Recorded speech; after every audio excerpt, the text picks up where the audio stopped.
Jesus, olha aí o que a mulher aprendeu, nossa amiga.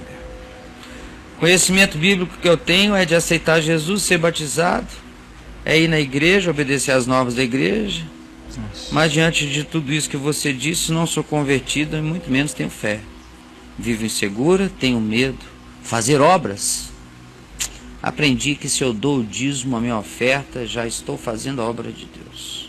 Confesso que fiquei muito triste ao ouvir você, sabe, Caio? Porque percebi que eu estou muito, mas muito longe de Jesus. Sempre senti um desejo enorme de servir Jesus. Sabe, Caio? Pior é que eu achei que já estava servindo. Gente, é triste demais. É isso aí. Mas é uma tristeza grata. É, maravilhosa. Bendito seja Deus que entristeceu você para a vida. Amém. Gerou em você essa percepção da sua não conversão. Bem-aventurada seja você agora. Está se convertendo agora. Está enxergando. Isso é metanoia. A palavra arrependimento, que a gente fala toda hora, a gente só associa arrependimento àquele bater de mãos no peito, num estado de desespero frenético e contínuo, e a gente não pega o significado contínuo do entendimento sobre o que é arrependimento, que é mudança de mente. Metanoia é pegar a mente e entregar a mente a esses processos de mudança, de atingimento de referências para além do hoje, na compreensão, no entendimento, na conversão, na submissão do ser à percepção da vida, ao mandamento de Deus no Evangelho, como amor para ser vivido e aplicado nas dimensões mais diversas e dos modos mais sábios. Então, esse entender, esse discernir, é o que carrega o poder transformador, contínuo e revolucionário dentro da gente. É o que Paulo diz em Romanos 12. Romanos 12, que diz: rogo-vos, pois, irmãos, por causa das misericórdias de Deus a nós reveladas, que não vos conformeis com este século, antes transformai-vos pela renovação da vossa mente, para que possais provar qual seja a boa, agradável e perfeita vontade de Deus. No entanto, minha irmã, você descreveu aqui um cenário típico dos nossos dias. É a pessoa que vai para a igreja porque ouviu uma propaganda na televisão, porque ouviu um programa, um culto sendo transmitido, ou assistiu um Fala Que Eu Te Escuto, seja lá o que for, na TV aberta, um Mundial da Vida, um pãozinho de queijo aí do R.R. Soares, Show da Fé, e vai, ou qualquer outro grupo, recebeu um convite, ouviu uma divulgação, está meio aflito, angustiado, e aquilo ali é um baú da felicidade, né? Oxe. Estão prometendo de tudo. É a gruta do Aladim, o do Alibabá, né? A gruta do Alibabá. Com certeza. E o gênio é do Aladim. Sim. Mas é só isso. Aquela promessa, meu Deus, multidões de ignorantes, incautos, tolos, tendentes ao placebo, vão para lá. Aí chega lá, claro, se você está num lugar onde tem 5.000 pessoas cantando com a mão para cima, já dá um clima, o cara chega assim, poxa, tá ninguém vê coração, só vê todo mundo para cima, não sabe para que aquelas mulheres voltam, para que casa, para que maridos, para que vida, aqueles homens por que voltam, como fazem, como vivem, aqueles meninos, aquelas meninas, aqueles obreiros, ninguém sabe de nada, aquilo é só o encontro da massa. Quando voltam para as bagaças, onde a felicidade reside, é onde a dor fica muda, calada, nunca confessada. Porque agora você tem um compromisso público com o sucesso do lugar. Isso é testemunho agora falar do seu sucesso e não tocar na sua dor, na sua angústia, do seu medo. E se você está vivendo de insucesso, então não fale. Porque dá azar. Dá azar. Tem disso também, né? Tem, claro, falar negatividades. Dá azar. Falta de fé. Falta de fé. Então, esse tipo de fé é tão supersticiosa que a gente tem que dizer que não é outra coisa senão a crença de que dá azar. Então a bagaça tá boa. Tá boa. Então tá tudo bom. Pois bem, aí a pessoa cai ali dentro, vê essa coisa toda acontecendo e diz, pô, só tem gente poderosa aqui. Olha para os pastores lá em cima, é tudo poderoso. Os templos enormes. Salomão ficaria humilhado dentro dos lugares. Aí diz, é aqui que eu vou ficar. Aí vão ficando. Aí chega lá, mandam comprar camisas, camisetas, bottoms, folhetos, livros, doutrinações. Tudo só físico, mas não tem ensino da palavra. Como Macedo me disse, eu não sei qual é a denominação dela, vou falar do Macedo aqui. Ela não fala. Macedo me disse, na Universal... Pessoalmente? Hã? Pessoalmente? Não, um papo, eu e ele. Dentre alguns papos que tivemos longos, nós nunca tivemos conversas curtas, só ao telefone. Pessoalmente, sempre conversas longas. Nesse dia, ele me disse, olha, eu vou dizer uma coisa a você, não vou enganar ninguém não. Ele estava querendo se tornar membro da Associação Evangélica Brasileira, e eu falei a ele que naquelas condições não tinha jeito.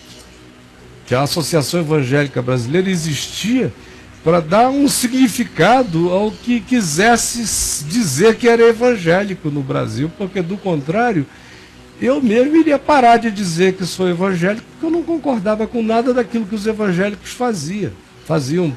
Porque evangélico tinha que ser a qualificação daquilo que procede do evangelho, e não uma terminologia que descontinua e contradiz o evangelho. Então ele me disse, eu nunca vou fazer uma escola dominical na Universal, nada dessa coisa.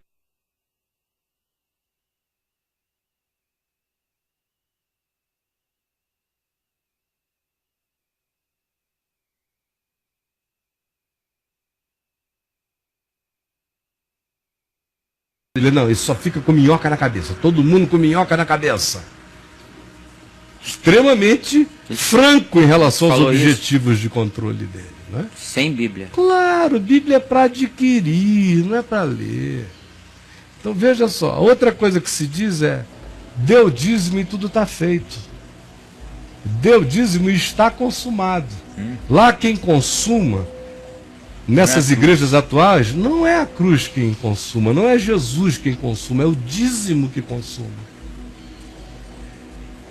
Jesus disse, está consumado, mas se eu não der o dízimo, Deus não ouve a minha oração, o gafanhoto vai me comer, o devorador vai me visitar, a desgraça vai se abater sobre mim, as maldições me virão, a pobreza me assolará. Porque Jesus disse, está consumado, mas eu não sei o que ele quis dizer com aquilo. Porque no mais, ficou tudo para ser pago e com grana. Então não seria consumido, não seria estar consumido. Só falta Jesus dizer, quanto custa? Né? Quanto custa, mas quanto eu estou devendo? Quantos homens terão ainda que pagar? Porque o que Jesus consumou não pagou nada. Então a pergunta de Jesus para a igreja é, quanto eu ainda estou devendo? A pergunta de Jesus aos pastores que ficam dizendo a esse povo que você compra a Deus com dinheiro é, quanto é que eu ainda estou devendo? Vocês querem me matar? Quantas vezes mais? Então, está aí, crédito ou débito, da renascença à morrença, na qual nós nos encontramos atualmente. De modo que você, minha amiga, é a típica cristã de hoje. Que é essa pessoa que tem Bíblia em casa, que frequenta a igreja, que dá dízimo e vive insone, aflita, angustiada, nervosa, carente, vazia, cobiçosa, invejosa, irrealizada, toda esburacada no seu interior, mas ao mesmo tempo já é tão ruim assim que você diz, bom, isso é porque eu sou crente, dou o dízimo e vou para a igreja, e é tão ruim assim que Deus me livre de me desviar, eu acho que eu morro então no dia seguinte. Quando a pessoa não sabe que às vezes a vida dela é infinitamente pior na interioridade do que de pessoas que nem sabem o que ela sabe, mas pelo menos têm uma consciência que elas obedecem com mais integridade do que o crente à sua própria. Porque eu não fico em paz quando eu obedeço o que o pastor manda.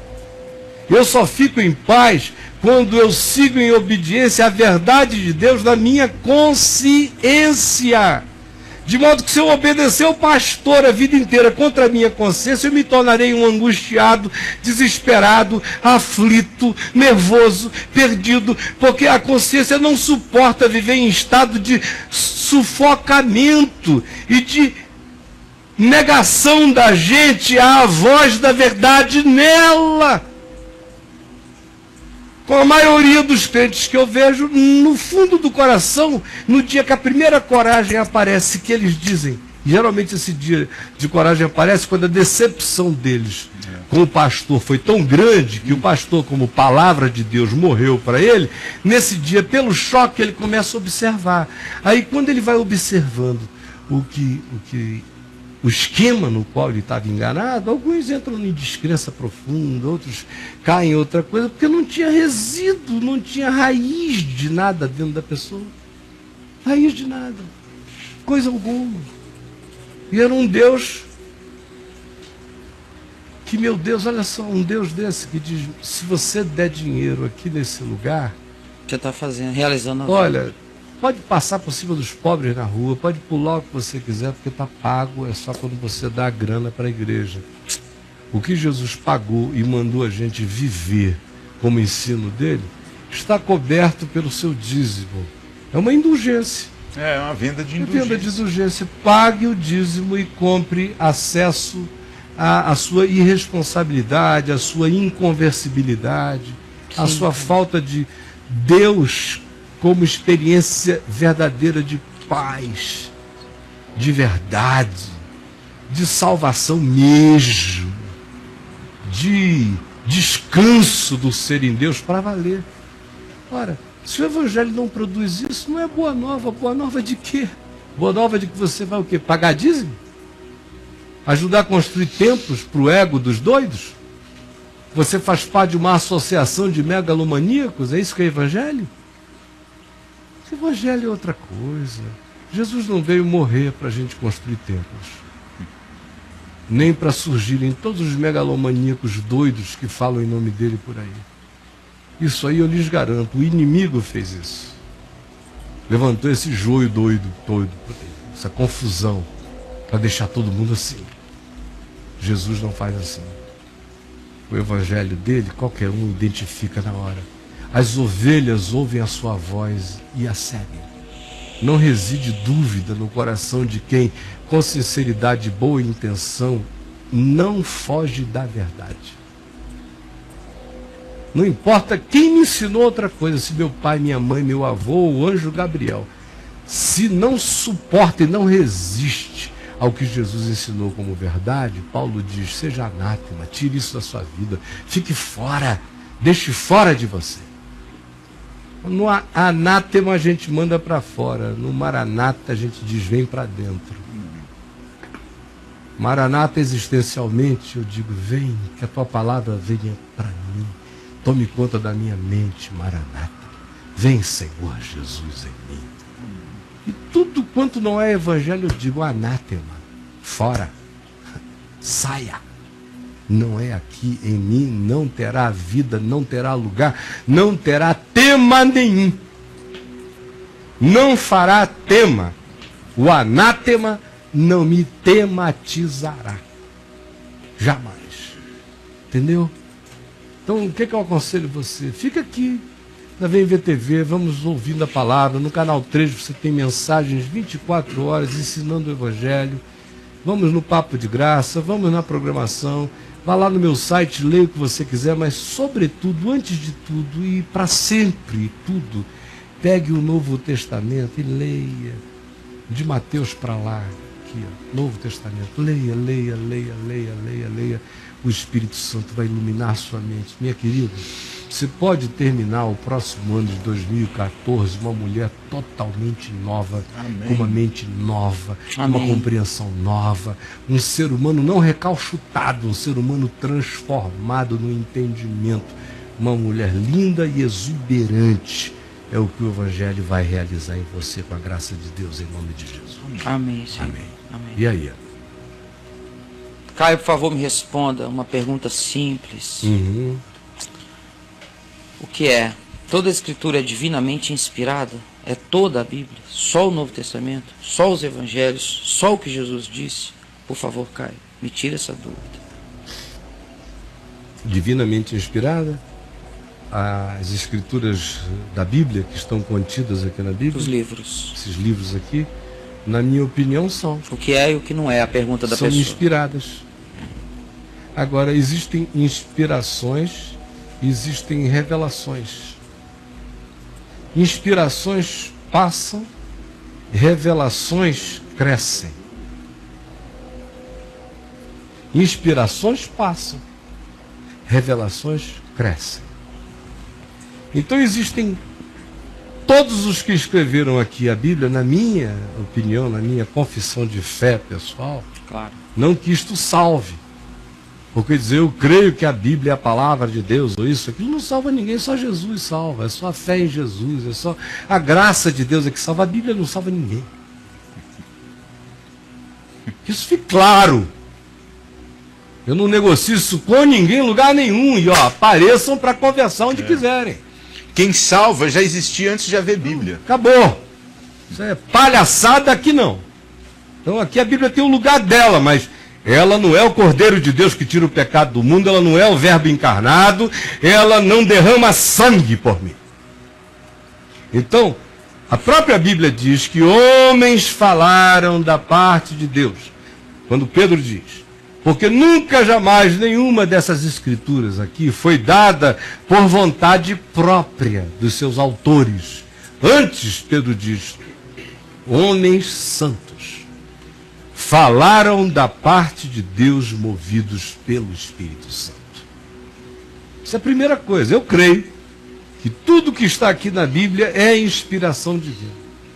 Também creio que tem inspirações aqui que expiraram como inspirações, como a própria Bíblia diz. Hoje eu citei o exemplo de Hebreus. Tudo aquilo que em Jesus não teve a sua atualização, ficou para fora, ficou para trás. Caducou. Caducou. Leia Hebreus capítulo 1. Veja aqui, capítulo 1, abra aí. Havendo Deus, verso 1, outrora, falado muitas vezes aos nossos pais, pelos profetas, nesses últimos dias, nos tem falado pelo Filho, Jesus, o qual é o herdeiro de todas as coisas, é a revelação exata do ser de Deus. Em Cristo está tudo feito e consumado, e a exatidão da revelação ganhou concreção. Por isso é que o escritor de Hebreus diz que o ministério dos levitas ficou para trás, olha só. Você perguntou o que é, o que não é. Inspirado tudo foi, agora tem inspirações que ficaram obsoletas, passaram porque eram inspiradas enquanto aquilo que elas inspiravam não tinha se concretizado. Então, quando um sacerdote em Israel pegava um cordeirinho e ia imolá-lo pelo pecado de alguém que vinha quebrantado, dizendo, Senhor, me perdoe, eu pequei, aquilo era uma simbolização, era uma arquetipia que apontava na direção daquele que viria e tiraria o pecado do mundo. Mas uma vez que ele já veio, já tirou o pecado do mundo, ninguém precisa mais matar nenhuma ovelha. Então o livro de Levítico foi.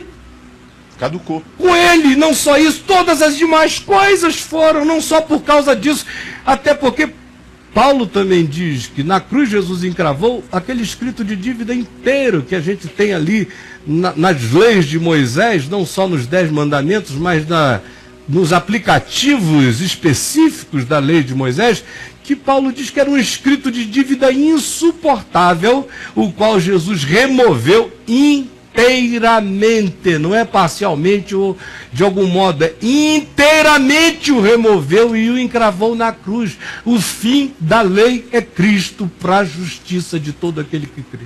Ele tirou da Bíblia. Acabou, arrancou, ficou a essência. O que ficou? Ficou tudo que é vida. Por isso você vê especificamente em Lucas, por exemplo, depois da ressurreição, quando Jesus conversa com Cleopas e o outro que com ele andavam na direção de Emaús, e ia lhes expondo as escrituras à medida que pelo caminho falava, isso aconteceu com os demais apóstolos também, lá se diz explicitamente, e lhes mostrava tudo que na escritura constava a seu respeito. E o Apocalipse vem e diz que o testemunho todo dessa revelação é Jesus. Todo indicativo, tudo aquilo existia para apontar para ele. Agora ele veio. O que ficou? Ficou tudo o que ele diz. Eu ensino e continua o resto. Eu tenho que ver se é conforme o espírito dele. Por exemplo, Salmo 137. Salmo lindo. Maravilhoso. Junto aos rios de Babilônia, nós nos assentávamos e nós chorávamos. Quando nos pediam que cantássemos canções do Senhor, mas como nós podemos cantar canções do Senhor em terra estranha? Com os nossas guitarras penduradas nos salgueiros, os nossos tambores silenciosos, a nossa alma angustiada, como podemos? Com essa saudade de Jerusalém, aqui nesse cativeiro. Né? Ah, Jerusalém, Jerusalém, se eu me esquecer de ti, Jerusalém, que se seque a minha mão direita, que a língua se me apegue ao paladar, ao céu da boca, e não se descole. Jerusalém, bem-aventurado aqueles que por amor de ti pegarem os filhos dos caldeus, dos babilônios, e racharem a cabecinha deles nas pedras, nas penhas, e derramem o sangue deles. Benditos os que esfolarem os filhos dos nossos inimigos. Isso é palavra de Deus?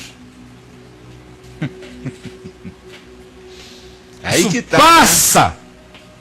Passa por Jesus. Amei os vossos inimigos. Orai pelos vossos inimigos e amei os vossos inimigos e orai pelos que vos perseguem. Salmo 137 sobrevive nesse espírito final, é isso aí.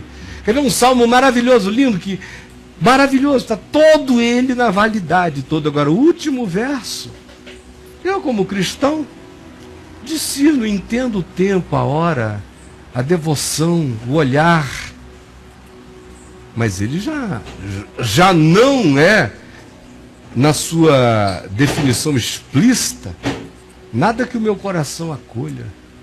E uma oração que eu não sei fazer para Deus. Eu não tenho essa oração dentro de mim. Como cristão, sinceramente, o Espírito Santo nunca me deixou orar a oração final do último verso do Salmo 139. Sonda, meu Deus, conhece o meu coração. Termina dizendo, né? Não aborreço eu, Senhor, os que te aborrecem.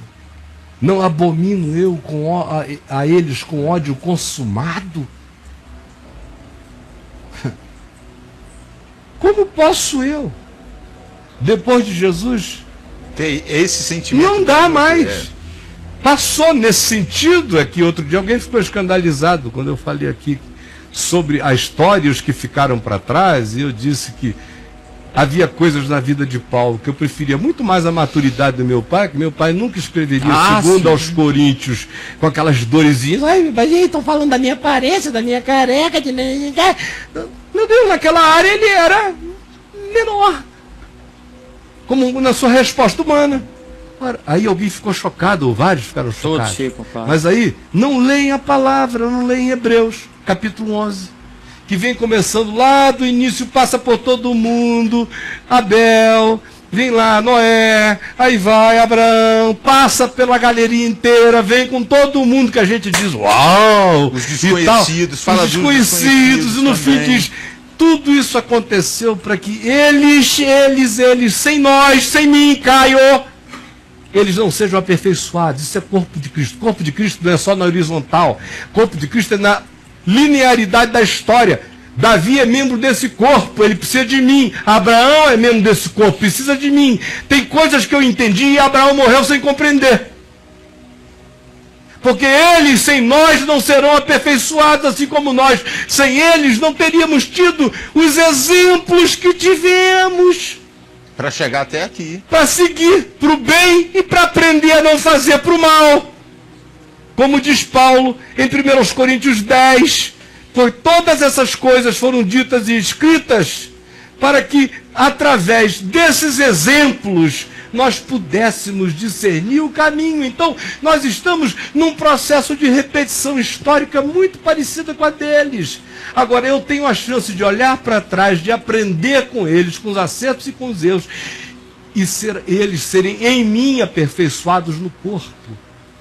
Assim como cada nova geração deve buscar aperfeiçoar a anterior, assim como cada novo filho deve honrar o pai. Honrar o pai é aperfeiçoar o pai em mim, é pesar, medir, entender e melhorar o pai em mim. Agora eu não entendo esse pessoal, porque se o negócio é voltar para trás, Adão foi o cara, né? E Cristo morreu em vão. E morreu em vão. Meu Deus, é para frente.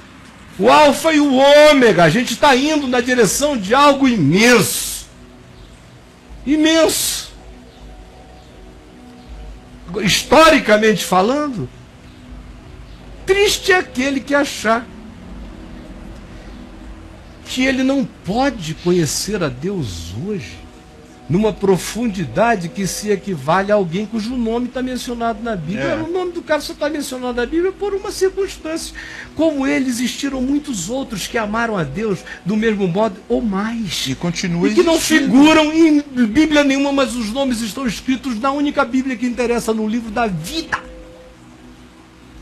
Meu Deus. Aí, quando diz, como alguém disse assim, não, essa história, se fosse mesmo assim, estaria escrito na Bíblia. Alguém não escreveu aqui? Já escreveram isso. Meu Deus, é de uma idiotice, de uma pateticidade, nem ouvem. Aquela história do seu pai. Não é, nem eu sei. Seu pai não está na Bíblia. Perder aqui o meu fio da meada. Não, nem ouvem o que João diz lá no fim do Evangelho, que diz, ora, Jesus fez muitas outras coisas que não estão escritas neste livro, porque nem na terra inteira caberia. Por que nem na terra inteira cabe?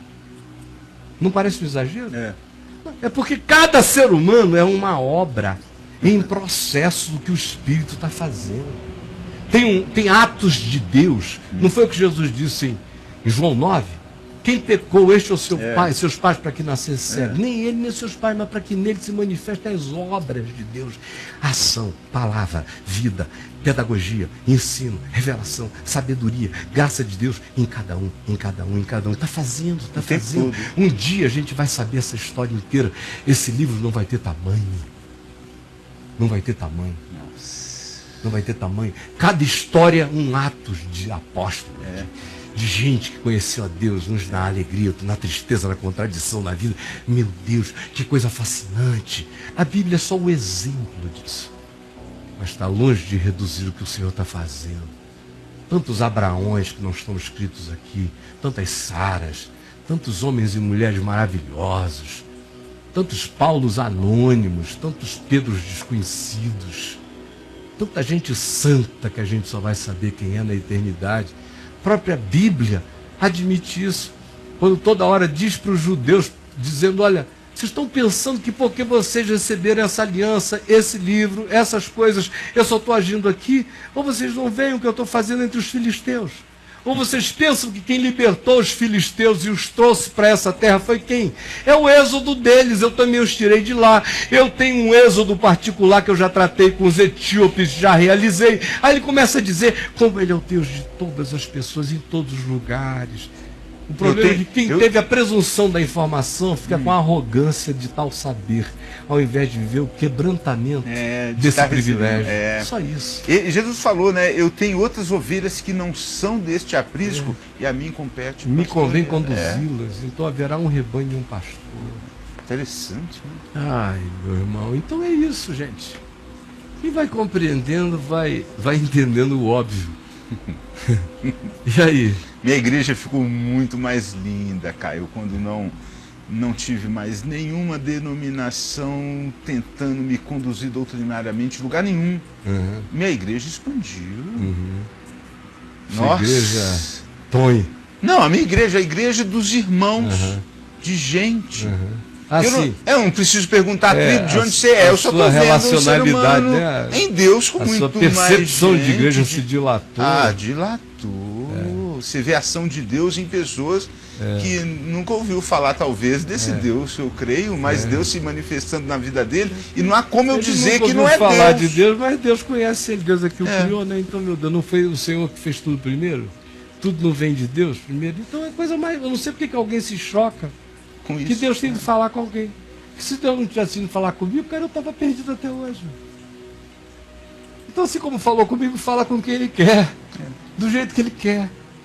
É que não creem na liberdade de Deus. Deus tem que pedir permissão da igreja. E Deus só pode agir conforme a orientação eclesiástica. Posso, gente, salvar aquele povo? Não, pode não. Só se ele vier para cá. Deus tem que se submeter. Só se tiver carteirinha de presidente. Se a igreja não for o Espírito Santo, não vai. Se eu não abrir a boca, Deus não fala. Se eu não der uma Bíblia, nenhuma palavra de Deus chegará ao coração do indivíduo. E se não for o que quer que chegue, se não for conforme as definições e as configurações que a gente pré-estabeleceu, não foi Deus. Provavelmente tenha sido o diabo, querendo se passar por Deus. Aí essa pessoa agora está amando a Jesus, mas chegou a esse amor por Jesus de um modo diferente. Então não foi amando Deus demais, não pode ser não tanto, foi Deus que levou, não está exagerado. Está obcecado. Não tem, muito amor e pouco fanatismo, pouca obediência. É um amor assim muito solto, em obediência a Jesus, mas não a nós. Então é um amor que não interessa. E aí, bro? É isso aí, cara. Vamos lá. Testemunhos, tá? Tá. O que você tá lavando aí já tá, né? Enfim, uma benção. Fantástico o papo, Caio. O pessoal tá enlouquecendo com esse papo de graça de hoje. Amém. A galera tá pirando. Antes de ter esse entendimento do Evangelho, conforme tenho recebido através de sua vida, Caio, eu sempre achava Jesus muito bonzinho, sabe? E Deus muito mal. Olha essa viagem que ela fez. Principalmente quando a viagem é essa, que legal, interessante. Principalmente quando diz que Jesus é nosso advogado. Logo Deus seria um juiz muito mau. Mas eu tenho aprendido cada dia mais com vocês. Muito obrigado, cara. Amém. É isso aí. Amém. Graças a Deus. Jesus então é bonzinho e Deus é o juiz. Deus é o Pai, né? Ele se acaba ficando muito parecido com Satanás. Né? Se formos pegar da forma literal, foi esse mesmo Deus que enviou o Filho para nos salvar, então. Então ele enviou o advogado, aceitando o pedido de Jó, envia um advogado a meu favor contra ti, então toma, Jesus Cristo. Tá, eu que enviei. Mas aí vem outro lado. O Deus mau mata o filho, entendeu? Não, quem matou fui eu que matei. Mas ele bota na roda, né? Vou botar meu filho na roda lá. Sou ruim. Lá Deus em deles. Jó, capítulo 16, tem uma das expressões mais lindas desse entendimento de Deus com Deus, que é quando Jó diz, né, quem é que eu tenho no céu que possa defender minha casa? Os irmãos, os amigos dele lá, descendo além, acusando, verdadeiros satanases de acusação.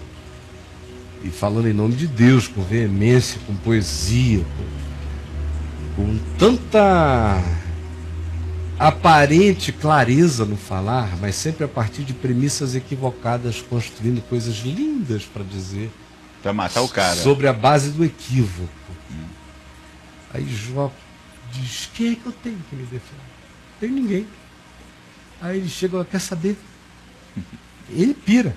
É uma das piradas mais legais da Bíblia de Jó.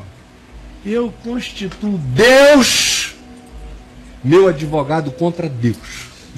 Ah, ele dá essa viagem? Essa é demais.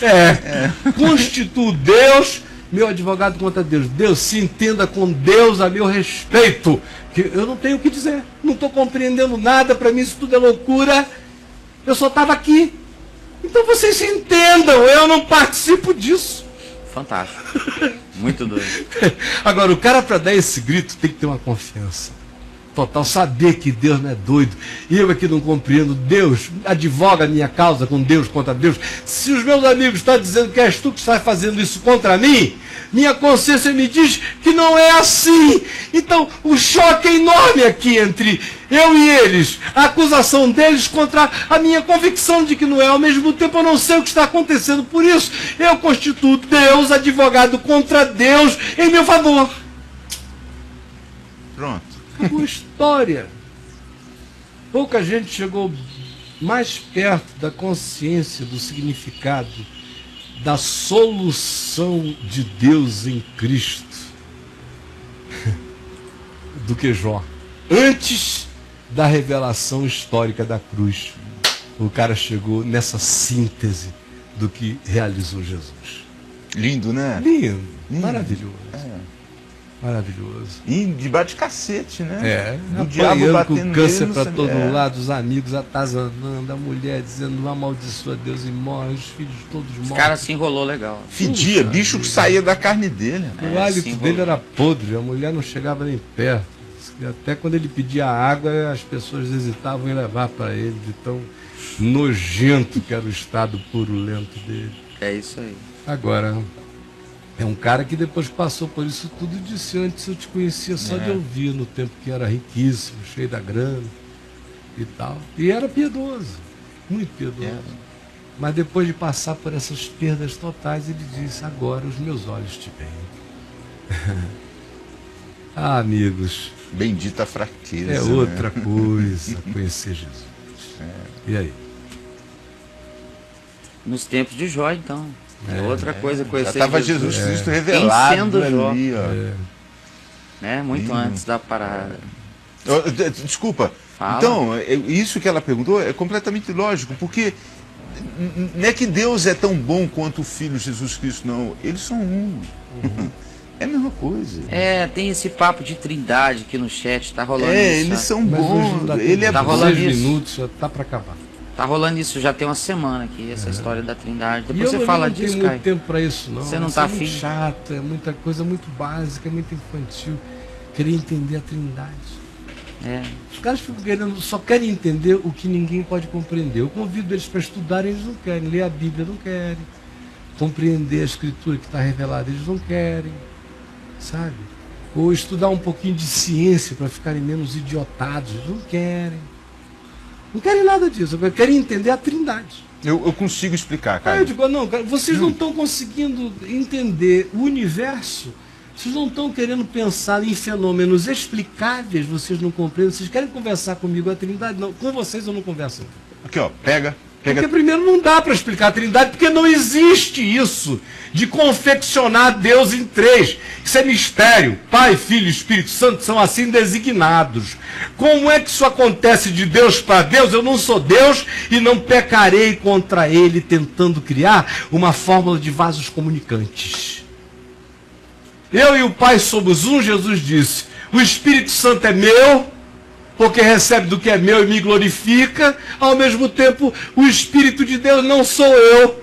Jesus diz, porque quem peca contra o Filho tem perdão, contra o Espírito não. Mas o Espírito é meu e eu não sou o Espírito.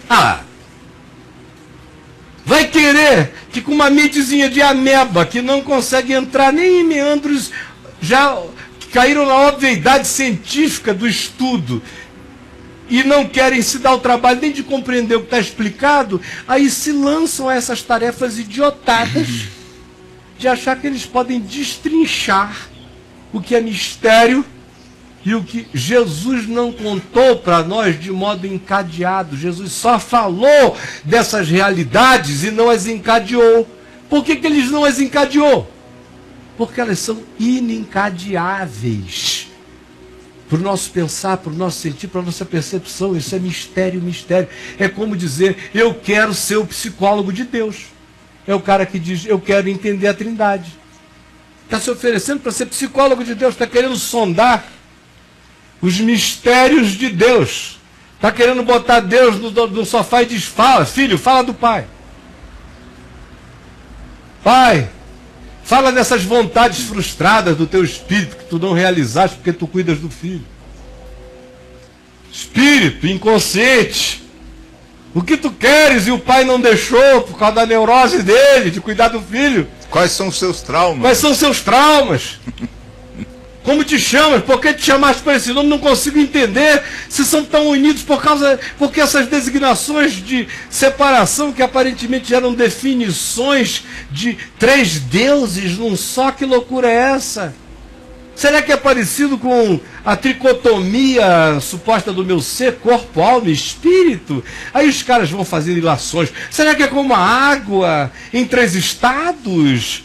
Não é? Todas as ilustrações de escola dominical. Viajam nessa história. Aí começam a querer exemplos. Olha a Trindade aqui revelada. A Trindade. Pelo amor de Deus, gente, vamos parar de politeísmo, de paganismo. A Trindade é mistério, a Trindade é absurda, a Trindade é divina, a Trindade é sublime, a Trindade não tem nome de Trindade. É Pai, Filho e Espírito Santo. Isso é invenção mas nossa, né? Não tem esse nome, eu não quis, não quero, jamais desejarei entender essa síntese. A minha inteligência não me permite cometer essa burrice de tentar entender o absolutamente incompreensível. Eu apenas aceito a revelação.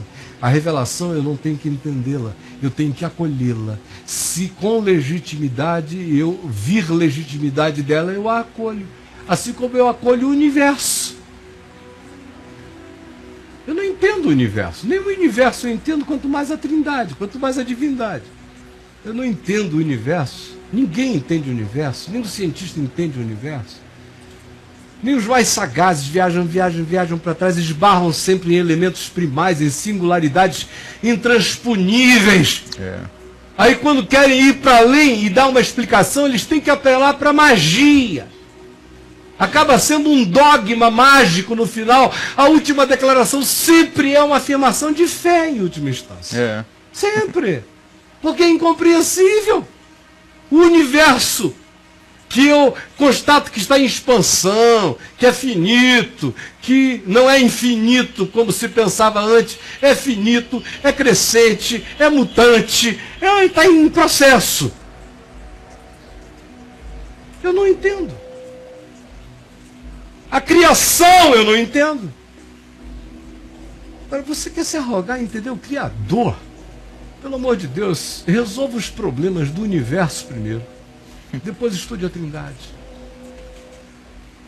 Me explique o problema das singularidades essenciais da física e depois me fale da Trindade.